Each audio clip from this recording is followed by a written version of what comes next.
चला तर मग सुरू करूया। बारीक चिरलेला कांदा घ्या, त्यानंतर बारीक केलेला लसूण घाला आणि बारीक चिरलेली कोथिंबीरही त्यामध्ये घाला। 1 चमचा लाल तिखट, 1 चमचा हळद, चवीपुरतं मीठ घाला।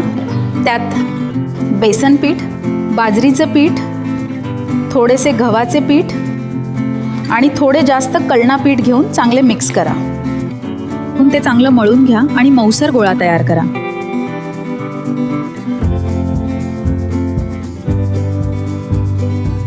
त्यानंतर गोळ्याचे मध्यम आकाराचे गोळे करून भाकरी हलक्या हाताने लाटून घ्या।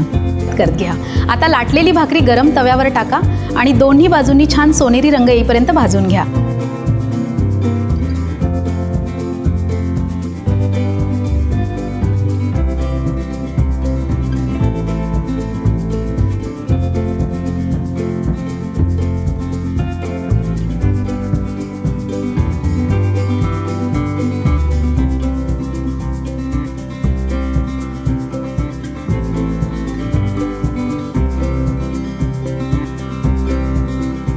तयार झालेली गरमागरम भाकरी झणझणीत चटणी सोबत सर्व करा आणि आपल्या खानदेशी रसई चॅनल सबस्क्राइब करायला विसरू नका।